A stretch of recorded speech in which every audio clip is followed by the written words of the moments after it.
vamos a venir a la palabra del Señor. Hoy vamos a terminar con este estudio que hemos tenido ya por muchos miércoles sobre la vida de Saúl, pero realmente ha sido de gran bendición. Al menos para mí ha sido de gran bendición.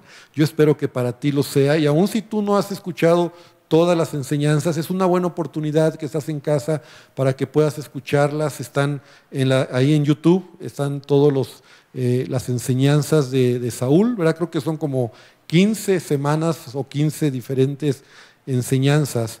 Y hoy vamos a terminar hablando sobre Saúl. Así que si tienes tu Biblia, abre tu Biblia ahí en el libro de Samuel, primero de Samuel, en el capítulo número 28.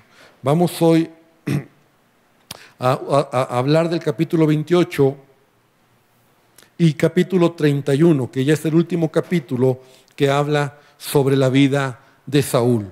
Entonces, podríamos decir, hablando acerca de Saúl, y la semana pasada todavía lo vimos, que Saúl tuvo muchas oportunidades de arrepentirse. Es decir, Dios siempre intentó hablar a su vida por medio de diferentes circunstancias. Porque todo lo que le pasaba a Saúl, todo, como veíamos, todo lo que sucedía, había una intención de parte de Dios. Y esta era que Saúl reconociera su orgullo, que reconociera su egocentrismo, su desobediencia. Pero Saúl, en lugar de arrepentirse, o bueno, su arrepentimiento no era tan profundo ni tan genuino, que esto lo llevó a alejarse cada vez más del camino sin poder encontrar ya el regreso, ¿verdad? El retorno. Entonces, la semana pasada decíamos esto: Saúl se ha quedado solo, porque nunca más vuelve a ver a David. Dice la Biblia que David huyó, finalmente tomó una decisión y huyó al territorio de los filisteos para esconderse de Saúl, y nunca más volvió Saúl a ver a David. Samuel ya había muerto.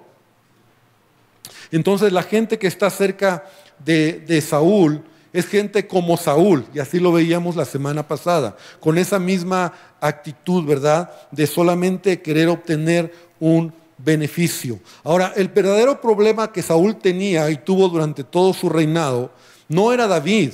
El verdadero problema que Saúl tenía eran los filisteos. Y nunca olvidemos que toda la historia de Saúl, ¿verdad?, siempre ahí estuvieron los filisteos. Goliat era de los filisteos. Y cuando te acuerdas que en una ocasión Saúl está a punto de atrapar a David, le comunican que los filisteos habían tomado un área, una región donde Saúl tiene que dejar a David para regresar y con sus tropas, ¿verdad?, defenderse de los filisteos. Entonces, los filisteos son una nación que era un pueblo muy poderoso, un pueblo muy idólatra, pero un pueblo que tenía en ese momento, en ese tiempo, un gran ejército, ¿verdad? Tenían como una tecnología, su tecnología de punta, es decir, usaban lanzas y carros de hierro, ¿verdad?, que eran en ese momento, ¿verdad?, lo último para poder pelear. De hecho, lo vimos en alguna de las semanas anteriores, que Israel tenían que ir con los filisteos para afilar sus espadas y todo, porque no tenía el pueblo de Israel esta tecnología, llamémoslo así. Entonces los filisteos se convierten en una piedrita en el zapato para Saúl, porque sus constantes invasiones, ¿verdad? De tal manera que los filisteos, siempre que hablamos de ellos, hay historias muy relevantes. Te hablaba de Goliat, que es filisteo. Por ejemplo, ¿te acuerdas de Sansón? Que también con esta mujer Dalila, y cuando tomaron a Sansón eran los filisteos. Entonces los filisteos también tomaron a Sansón, engañándolo a través de Dalila, ¿verdad?, y mataron, humillaron a Sansón. En una ocasión los filisteos se robaron el arca también, el arca del pacto. Eso lo hablábamos también en reuniones de domingo, cuando después regresaron el arca. Entonces siempre los filisteos estaban ahí. Ahora, no tengo ya el tiempo, ¿verdad?, pero dice la palabra, y tú puedes buscarlo, que cuando Samuel reinó en Israel, ¿verdad?, como profeta, como juez en Israel, dice que sometió a los filisteos. Así lo dice la Escritura. Y nos dice la Escritura también que cuando David subió al trono, David arrasó con los filisteos. O sea, estableció el reino, ¿verdad? Y tuvo paz. Entonces, un paréntesis de cómo los filisteos están atacando y destruyendo a Saúl, es por cómo Saúl se está comportando, ¿verdad? Porque dice la palabra de Dios, ahí entrando al capítulo 28, dice de la siguiente manera. El primer versículo dice: aconteció que en aquellos días los filisteos reunieron sus fuerzas para pelear contra Israel. Entonces, una vez más, porque hay muchos momentos donde los filisteos se reunieron para pelear con Israel. Entonces, dice en el versículo 4 y el versículo 5, dice: se juntaron pues los filisteos y vinieron y acamparon en Sunem, y Saúl juntó a todo Israel y acamparon en Gilboa. Y cuando vio Saúl el campamento de los filisteos, tuvo miedo y se turbó su corazón en gran manera. Entonces, nuevamente, ya como que ya lo habíamos leído. ¿Te acuerdas, no? O sea, ¿cuál es la actitud cuando se enfrenta con los filisteos? Tiene temor. Ahora, aquí lo interesante también que yo puedo ver, aquí como las palabras están, dice que los filisteos vinieron contra Saúl. No era al revés. O sea, no es Saúl quien va contra los filisteos. Y esto hace una gran diferencia. Porque Saúl siempre está en una posición de defensiva, no de ofensiva. Y esto hace una gran diferencia, porque Saúl podría haber sido más ofensivo, o sea, Dios estaba con él, que es lo que hace David. David toma territorio y David va contra los filisteos cuando se establece como rey. Entonces, esto me habla incluso, me da una enseñanza de lo que es mi vida espiritual, ¿verdad? Hablando acerca de lo que representan los filisteos. No estamos hablando de una nación, de un pueblo, sino estamos hablando de algo espiritual, en donde un creyente siempre debe tener una actitud ofensiva. Es decir, la palabra de Dios dice que en Cristo somos más que vencedores. Amén. Entonces, Jesús ya ganó la victoria. Jesús ya derrotó a Goliat, ¿no? Jesús ya venció a los filisteos. Jesús ha vencido. Y tú y yo somos más que vencedores. Ahora, no estoy hablando entonces que nuestras fuerzas nosotros vamos, pero Jesús va delante de nosotros. Entonces, no debemos de tomar esa actitud, porque toda actitud defensiva es un engaño del diablo. Y hay muchos creyentes que así caminan, como defendiéndose del diablo. Como que es que me está atacando, es que me está correteando. Mira, en la Biblia yo no encuentro que él, bueno, sí, él quiere hacerlo, pero mi actitud debiera de ser siempre: todo lo puedo en Cristo que me fortalece. No como Saúl. Saúl, en lugar de tomar una actitud ofensiva, siempre se está defendiendo. O sea, está mirando por dónde lo van a atacar. Y una vez más encontramos cómo él tiene que ponerse en posición, porque los filisteos vienen contra él. Entonces, una manera o una actitud equivocada, porque es una mentira del diablo, es cuando él nos distrae y nos desalienta, ¿verdad? Y nos hace creer que él es más poderoso y que él te está queriendo hacer daño y que él quiere dañarte y que él quiere, no sé, destruirte. No, en Cristo somos más que vencedores, amén. Y Dios está con nosotros. Si Dios con nosotros, ¿quién en contra de nosotros? Eso lo dice la palabra de Dios. Entonces deberíamos de tomar la actitud de un David, de un Samuel, ¿verdad? Que sometió a los filisteos y no eran sus fuerzas tampoco, sino porque Dios estaba con ellos. Entonces, Saúl se presenta para pelear, pero cuando encuentra cómo es el momento, ¿verdad?, de la batalla, tiene gran temor y se turbó su corazón en gran manera. Y el versículo número 6 dice: y consultó Saúl a Jehová. Pero Jehová no le respondió ni por sueños, ni por Urim, ni por profetas. Ahora vamos a detenernos aquí un poco. Saúl está consultando a Dios. Y dice aquí la palabra que Dios no le respondió. Ahora, no le respondió ni por sueños, pero dice que tampoco le respondió ni por el Urim, ni por los profetas. Ahora, Saúl había matado al sacerdote Ahimelech y 85 sacerdotes, ¿te acuerdas? Cuando en un momento de ira creyó que había conspirado contra él, con David, y había matado a los sacerdotes. El efod, que era donde se guardaba el Urim y el Tumim, el sumo sacerdote, ya habíamos estudiado que uno de los hijos de Ahimelech, cuando llegó este hombre a matar a todos los sacerdotes, huyó de esta matanza y se fue con David, y él está con David en este momento, y él se había llevado el efod. Entonces la pregunta es, ¿qué sacerdotes tenía Saúl? ¿O qué efod tenía? ¿No? ¿De dónde estaba él consultando o queriendo consultar a Dios? Entonces yo puedo entender algo. Él está consultando a Dios, pero para Saúl consultar a Dios es solo como un trámite. Es decir, solo como diciendo, te necesito, ¿no? Como a veces muchos creyentes, y es triste, pero así actuamos, ¿verdad? Te necesito, Señor. Ayúdame. Y si no me ayudas ahorita, entonces ya gracias, olvídalo. Como queriendo que Dios va a hacerlo a nuestra manera. Como que en el momento de la adversidad tengo que hablar, clamar y Dios va a venir de inmediato. Y si no, me enojo. Y si no, Dios no me ama. Entonces, Saúl solamente consulta a Dios como un trámite, y te lo voy a decir porque no está dispuesto a humillarse, no está dispuesto a esperar, no está dispuesto a obedecer, porque mira, aunque Dios le hubiera hablado, porque Dios ya le había hablado en otras ocasiones, Saúl no era obediente. Entonces, ¿para qué está pidiendo a Dios dirección si al final él hacía lo que quería?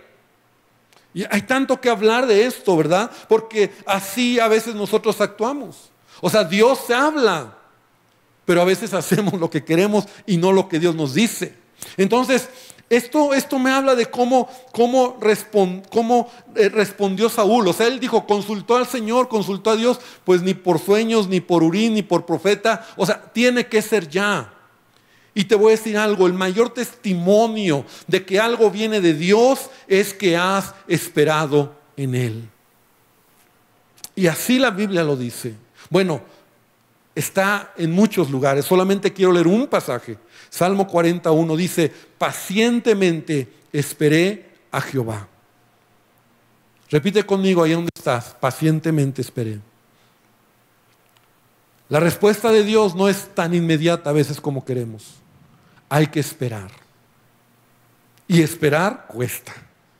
Esperar es carácter. Esperar es decir, Señor, hasta que tú me digas.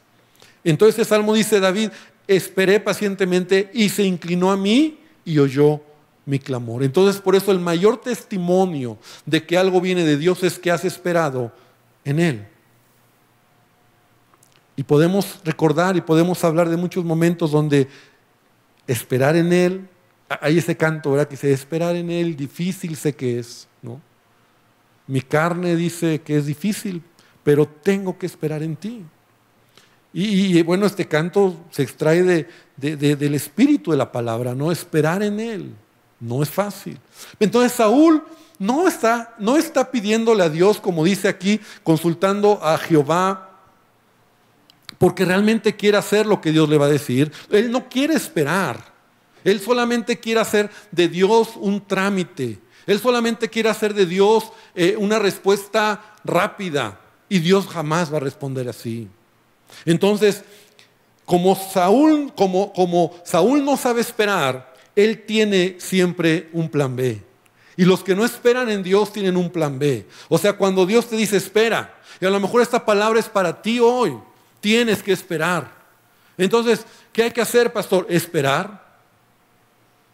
Es que hay que esperar. Es que no veo respuesta. Hay que esperar. Dios va a responder. Esperar no es sentarte en la silla y estar esperando, ¿verdad? Estoy esperando. No, no. Esperar es la actitud de confiar en que Dios va a resolver o va a responderme mientras yo avanzo en lo que tengo que hacer. Esa es la actitud que yo diría es esperar. No es sentarte y decir estoy aquí esperando y llevo un mes sentado y no pasa nada. No. No tienes trabajo, estoy esperando en el Señor, pero estoy tocando puertas, estoy mandando currículums, estoy creyendo que Dios me va a ayudar, estoy esperando en Él, pastor. Ya me rechazaron 20 veces, pero sigo esperando en Él, amén, porque Él me va a responder. Y en una de esas Dios va a abrir la puerta y vas a ver la gloria de Dios en tu necesidad. Entonces, Saúl no sabe esperar. La marca de alguien que confía en Dios es esperar. Pero Saúl tiene un plan B. Y ese plan B luego está en el versículo siguiente, ¿verdad? No esperó ni un versículo, ¿verdad? Simplemente él avanzó. Entonces, versículo número 7 dijo, Saúl dijo a sus criados, buscadme a una mujer que tenga espíritu de adivinación para que yo vaya a ella y por medio de ella pregunte. Y sus criados le respondieron, aquí hay una mujer en Endor que tiene espíritu de adivinación. Y esto ya es algo increíble. O sea, Saúl está diciendo, busquen una mujer espiritista, ¿verdad? Una mujer, un medium, una mujer que consulta a los muertos y que me diga lo que tengo que hacer. Eso es lo que Saúl está diciendo. Ahora, en el versículo 3, ahí si tú nos regresamos un poquito, dice que cuando Samuel murió, ¿verdad? Da el detalle de que Samuel había muerto. En la segunda parte del versículo 3 dice, y Saúl había arrojado de la tierra a los encantadores y adivinos. Entonces, muchos expertos o muchos comentaristas dicen que Saúl lo hizo todavía porque estaba siendo influenciado de alguna manera por medio de Samuel que estaba ahí. Y entonces Saúl tomó la decisión. Otros comentaristas dicen que Saúl mismo, ¿te acuerdas cuando él se ponía mal? Y la Biblia dice que un espíritu inmundo venía en él y se ponía mal. De alguna manera, a lo mejor él como pensando en todo esto, él echó, ¿verdad? Y como dice aquí, arrojó de la tierra, sacó de todo el territorio de Israel a todos los encantadores y adivinos. La realidad es que como haya sido que Saúl lo hizo, es triste ver cómo ahora Saúl va a buscar una mujer que es una medium, que consulta a los muertos para que le hable. ¿Tú te imaginas eso? La palabra de Dios lo reprueba. Deuteronomio capítulo 18, si tienes tu Biblia y si no, anótalo, márcalo por favor, porque Deuteronomio 18, 9 al 14, la instrucción de parte de Dios es clara respecto a este asunto. Y dice, cuando entres a la tierra que Jehová tu Dios, se me trabó la lengua. Cuando entres a la tierra que Jehová tu Dios te da, no aprenderás a hacer según las abominaciones de aquellas naciones. No se ha hallado en ti quien haga pasar a su hijo o a su hija por el fuego. Esto era pueblos idólatras que ofrecían a sus hijos a los ídolos y los mataban, los ponían en brasas hirviendo como para sacrificio a ese ídolo. Eso es lo que significa.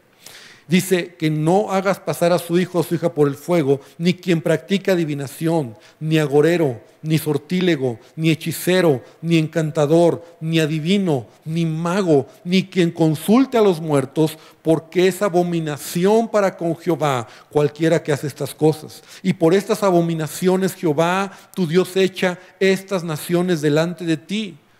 Perfecto serás delante de Jehová tu Dios, porque estas naciones que vas a heredar a agoreros y adivinos oyen, mas a ti no te ha permitido esto Jehová tu Dios. O sea, la palabra es muy clara. Dios reprueba toda clase de búsqueda, ¿verdad? En este tipo de de cosas que no honran el nombre del Señor. Ocultistas, querer conocer el futuro o querer conocer el presente o buscar, ¿verdad?, en los muertos o de otra manera, Dios lo reprueba. Pero aún así, es tanta la desesperación y el temor de Saúl que él va a consultar a una mujer, ¿verdad?, que es una hechicera, que es una espiritista. Y cuando le dicen, aquí hay una mujer en Endor que tiene un espíritu de adivinación, es tanta la desesperación de Saúl porque Endor estaba en una región dentro de donde habitaban los filisteos. Entonces, Saúl se disfraza, dice la palabra que va con 2 hombres, se disfraza, pero él se arriesga su propia vida. O sea, ve hasta dónde Saúl está haciendo las cosas mal. Entra al territorio filisteo con el propósito de encontrar a esta mujer. Y cuando llega con ella, ¿verdad?, ahí en el versículo número 8 dice que bueno, se disfrazó con otros hombres. Y entonces la mujer, versículo 9, le dijo, tú sabes que Saúl ha hecho lo que Saúl ha hecho, cómo ha cortado de la tierra a los evocadores y a los adivinos. ¿Por qué pues pones tropiezo a mi vida para hacerme morir? Porque esta mujer, aunque era una mujer que no tenía temor de Dios, ella tenía miedo de su vida. Pero es sorprendente lo que dice el versículo 10. Entonces Saúl le juró por Jehová, diciendo, vive Jehová, que ningún mal te vendrá de esto. O sea, en otras palabras, Saúl le juró por Dios, ¿verdad? Le dijo, te juro por Dios que no te va a pasar nada. O sea, una total contradicción en la vida de Saúl. Y es que cuando tú no caminas por principios, tu vida será una total contradicción. O sea, jurando a Dios, ¿no? Ve a Saúl, jurando por Dios, pero buscando a una divina. O sea, eso es una contradicción. Pero hay mucha gente que así vive, ¿verdad? Tiene temor o dice que ama a Dios, pero adora imágenes, busca hechiceros, va con la vecina que le haga una limpia. Está yendo para que a lo mejor con un medium, con un espiritista, con un espiritualista, en nombre de Dios, para que te ayuden, ¿no? Adoras imágenes. Entonces es una total contradicción. Saúl ya está en una contradicción. Le está jurando por Dios cuando la palabra de Dios dice, uno de los mandamientos es, no tomarás el nombre de Dios en vano. Y él está haciéndolo de una manera como si nada pasara. Ahora, cuando él llega con esta mujer, que esta mujer es una divina, ¿verdad? Curiosamente, no adivina quién es Saúl, ¿no? O sea, no adivina quién es al momento. No se da cuenta quién es, ¿verdad? Sino cuando inicia el rito que va a hacer, que ella estaba acostumbrada a hacer, es en el momento donde Dios interviene, y vamos a verlo rápidamente, pero vamos a mirar algunos puntos relevantes. Y entonces Saúl y esta mujer se enfrentan a algo que sucede en ese momento de manera soberana de parte de Dios. Entonces Saúl le dice, mira, no te preocupes, te juro por Dios, y vive el Señor, ¿verdad?, que no te va a pasar nada. Y la mujer le dijo, ¿a quién te hago venir? Otra versión dice, ¿a quién te hago subir? ¿No? Como hablando de que los muertos estaban en el Seol, ¿verdad? ¿A quién te hago subir? Y entonces Saúl respondió, hazme venir a Samuel. Y viendo a la mujer, entonces la mujer aquí en estos versículos, imaginemos que empezó con su ritual, empezó con lo que ella hacía, con lo que ella estaba acostumbrada a hacer. Y viendo a la mujer a Samuel, clamó en alta voz y habló a aquella mujer diciendo, ¿por qué me has engañado? Pues tú eres Saúl. Hasta ese momento ella se da cuenta quién es él. Y el rey le dijo, no temas, ¿qué has visto? Y la mujer respondió a Saúl, he visto dioses que suben de la tierra.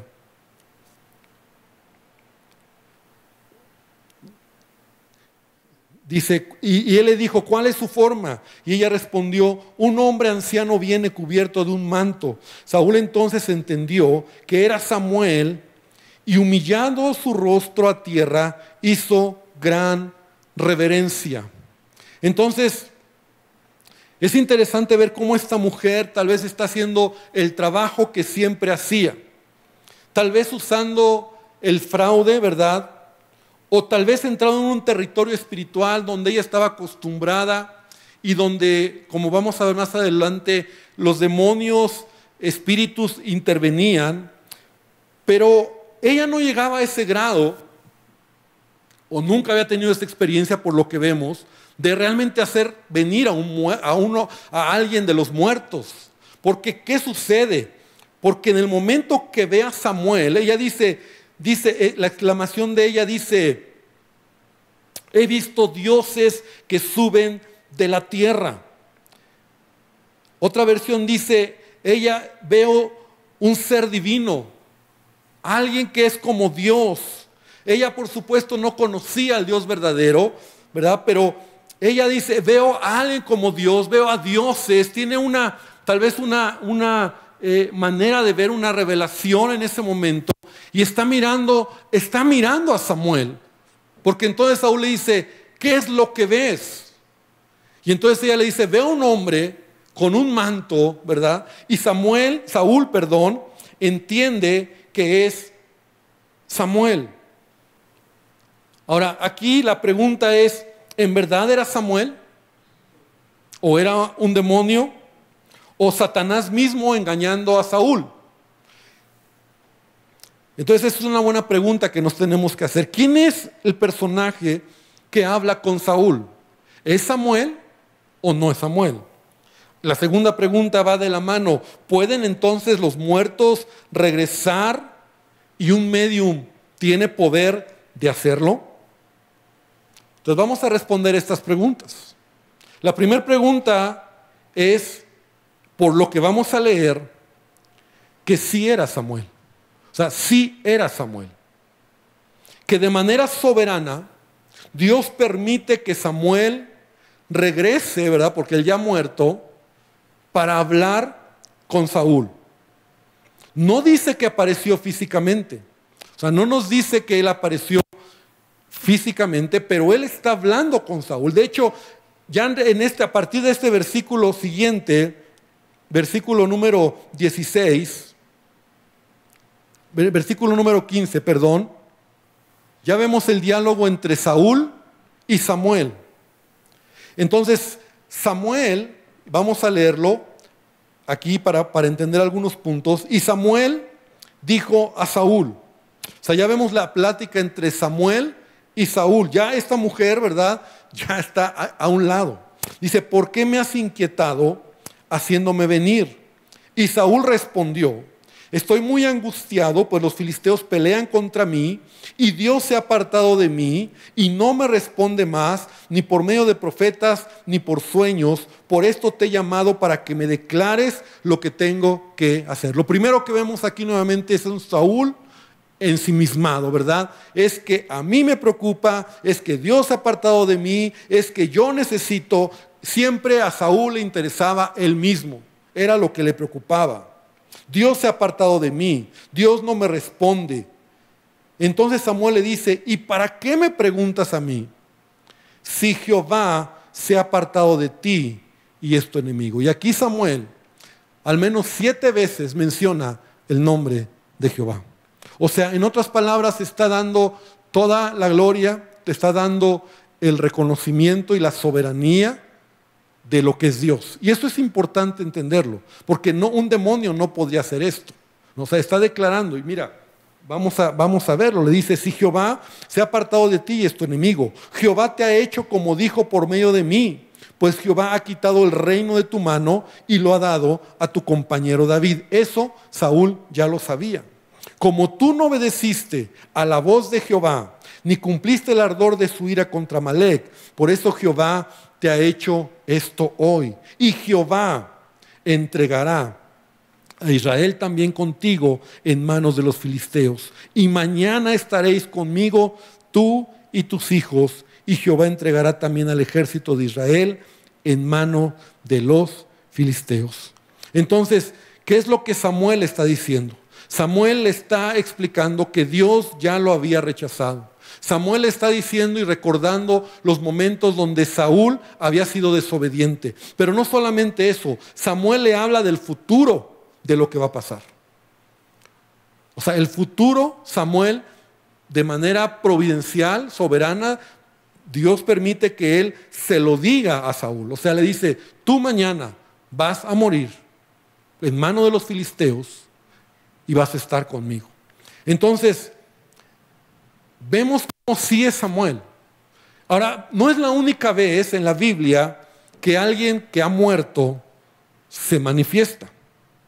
Y eso es importante entenderlo. ¿Te acuerdas cuando Jesús estuvo en la tierra, en el monte de la transfiguración? Él estuvo ¿con quién? Con Moisés y Elías. Entonces, tanto era así que dice la palabra que Pedro, ¿verdad? Juan y Jacobo, los vieron y reconocieron quiénes eran.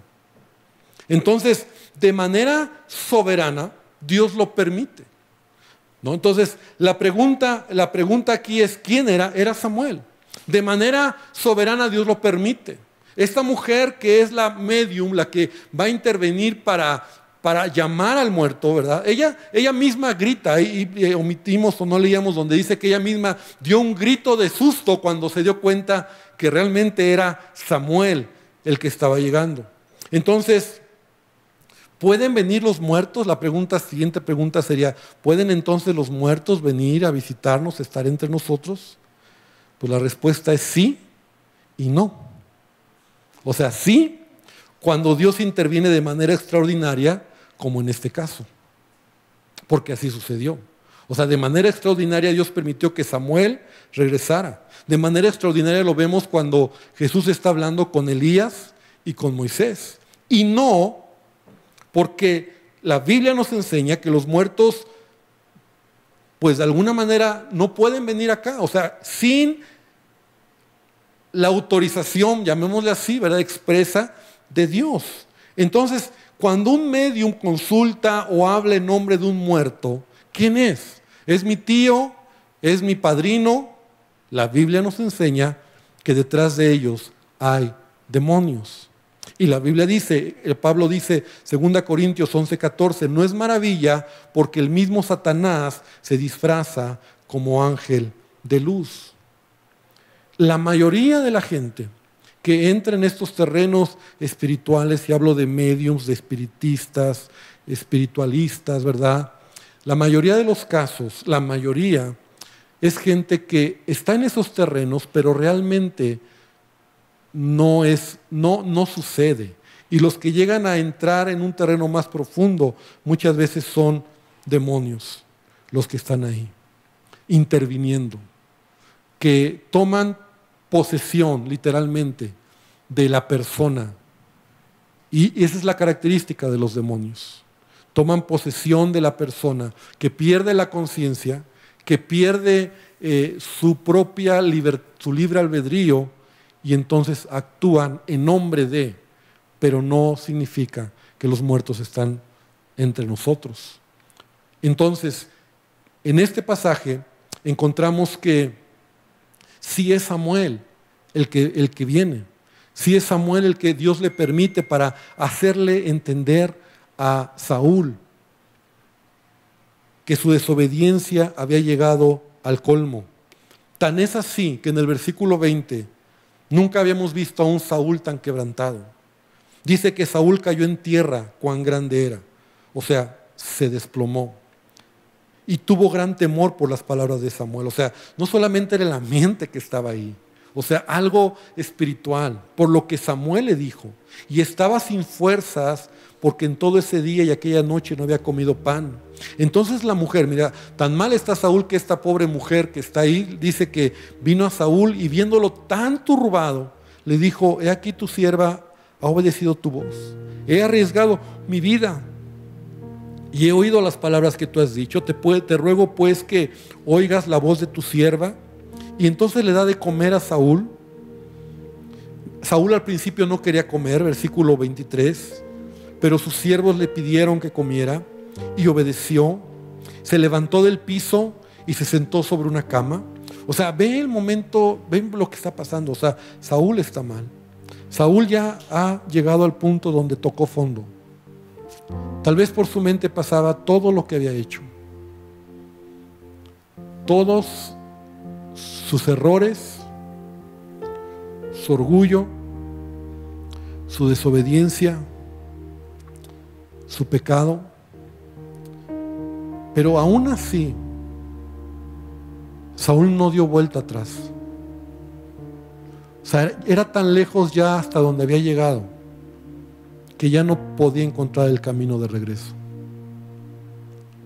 Y estaba tan mal que tuvo que ser alimentado por esta mujer.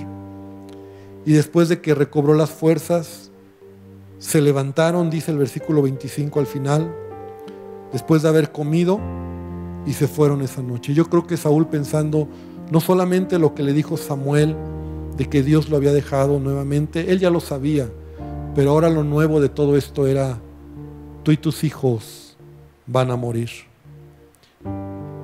Y Jehová entregará, dice, a Israel contigo en manos de los filisteos, y mañana estarás conmigo tú y tus hijos. Y también entregará al ejército de Israel en manos de los filisteos. O sea, ¿quieres saber qué es lo que Dios va a hacer? Es esto. Muchas decisiones pudo haber tomado Saúl después de esta palabra. Pero sorprendentemente en el capítulo 31, para ir aterrizando, es Saúl el que tiene que defenderse de los filisteos. Porque te acuerdas que Saúl tenía que defenderse y no iba en contra de ellos. Los filisteos pues pelearon contra Israel, y los de Israel, escucha bien, huyeron delante de los filisteos. O sea, ya como en una bajar la guardia. Tal vez en ese tiempo Saúl ya no quiso hacer más, pero ya todo estaba perdido. Y cayeron muertos en el monte de Gilboa. Y siguiendo los filisteos a Saúl y a sus hijos, mataron a Jonatán, a Abinadab, a Malquisúa, hijos de Saúl. Y arreció la batalla contra Saúl, y le alcanzaron los flecheros, y tuvo gran temor de ellos. O sea, primero mueren sus hijos. Él ve cómo sus hijos han perdido, han caído, han muerto en la batalla. Arrecia la batalla, alcanzan las flechas a Saúl, lo hieren, y entonces dice que tuvo gran temor de ellos. Entonces dice Saúl a su escudero: saca tu espada y traspásame con ella, para que no vengan estos incircuncisos y me traspasen y me escarnezcan. Mas su escudero no quería, porque tenía gran temor. Entonces tomó Saúl su propia espada y se echó sobre ella, y viendo su escudero a Saúl muerto, él también se echó sobre su espada y murió con él. Y así murió Saúl en aquel día, juntamente con sus 3 hijos, su escudero y todos sus varones. Y este es el final de Saúl. O sea, Saúl en una batalla donde está siendo derrotado, arrasado por los filisteos, ve a sus hijos, como te decía, caer delante de él. Y entre ellos está Jonatán, el gran amigo de David. Él es herido por los filisteos, y tal vez esa herida que él tiene es una herida de muerte. Es una herida que él sabe que no puede seguir en la batalla, pero él sabe que si queda vivo, si queda herido, los filisteos lo van a humillar. Porque esa era la manera de los filisteos. Fue lo que hicieron con Sansón. Lo humillaron, le sacaron los ojos, se burlaron de él, lo escarnecieron, hasta el punto donde Sansón, de parte de Dios, tiene gracia y muere con todos los filisteos. Pero la manera en que los filisteos actuaban era humillando, e iban seguramente a humillar a Saúl. Entonces, cuando Saúl sabe eso, él toma una decisión, y esa decisión es: no voy a ser humillado por los filisteos, y mejor me quito la vida. Por eso él se lanzó. Bueno, primero le pidió a su escudero, pero cuando su escudero no quiere, él mismo se se lanza, se pone sobre su espada para matarse. Pero esto era tan real que aún nos dice la palabra que al día siguiente de la batalla, cuando los filisteos encontraron a Saúl muerto, así lo dice el versículo 8 al 10 del capítulo 31, dice que cuando hallaron a Saúl y a sus 3 hijos tendidos en el monte, a Saúl le cortaron la cabeza, le despojaron de las armas y enviaron mensajeros por toda la tierra de los filisteos para llevar las buenas nuevas al templo de sus ídolos y el pueblo, y pusieron sus armas en el templo de Astarot y colgaron el cuerpo de Saúl en el muro de Betzán. O sea, aún muerto, los filisteos humillaron el cuerpo de Saúl. Y la razón entonces por la cual Saúl se mata, ¿verdad? Es por honor, es por no ser humillado, porque él sabe que ha llegado su fin. Aquí la pregunta es entonces, y muchos dicen, ¿y pastor, y Saúl fue salvo? ¿Y Saúl está con el Señor o no? Y la respuesta es, no lo sabemos. Solo Dios sabe, en su soberanía. Podemos hacer muchas deducciones, pero la realidad es que Saúl a lo largo de su vida tuvo un gran enemigo, él mismo. El gran enemigo de Saúl fue él mismo. Su egocentrismo, su orgullo, su desobediencia lo llevaron a perderlo todo. Entonces encontramos como este hombre, ¿verdad? Saúl lo perdió todo, y así lo dice la palabra en 1 de Crónicas capítulo 10 versículo 13 y 14. Así murió Saúl por su rebelión con que prevaricó contra Jehová, contra la palabra de Jehová, la cual no guardó, y porque consultó a una adivina y no consultó a Jehová. Por esta causa lo mató y traspasó el reino a David, hijo de Isaí. Aquí podríamos extraer muchas cosas de todo lo que Saúl hizo y todo lo que hemos hablado, todo lo que te lleva a alejarte de Dios. Tu rebelión, tu desobediencia, no guardar la palabra de Dios. En este caso buscó a una adivina, no consultar a Dios, y todo esto lo llevó a alejarse de Dios. Así que, iglesia, creo que podemos terminar este tiempo diciéndole a Dios que Él nos ayude para terminar bien nuestra carrera, para que no nos desviemos, para que no nos olvidemos que dependemos de Él, y que cada vez que en nosotros se levante nosotros mismos, ¿verdad? De nosotros mismos, nuestra carne, de nosotros mismos, ese mayor enemigo no está fuera de ti, no es tu esposo, no son tus hijos, no es tu jefe, eres tú mismo. Soy yo mismo, que me puede traicionar, que me puede engañar, que me puede hacer creer que todo está bien, y que así como Saúl terminó mal, podría suceder con nosotros. Pero yo quiero invitarte para que hoy entonces podamos darle gracias al Señor, porque si estamos aquí es porque todavía estamos de pie. Amén. Porque todavía le amamos a Él, y pedir a Dios que Él nos bendiga. Vamos a orar. Cierra tus ojos. Señor, te damos gracias esta noche por estas grandes lecciones que nos has dado sobre la vida de Saúl.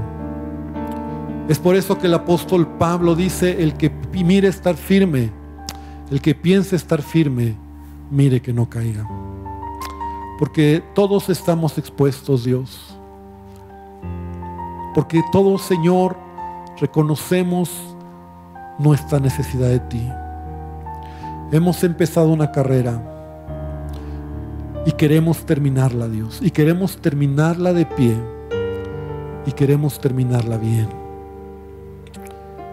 Y queremos agradarte, Dios. Que en Saúl aprendamos lo que no hay que hacer. Lo que un corazón orgulloso, insensible, desobediente y tantas características que fuimos aprendiendo pueden destruir la vida de un ser humano. La insensatez, la idolatría, el egocentrismo. Señor, hay tanto que hemos hablado, pero que todo ello nos dé una lección para no vivir de esa manera.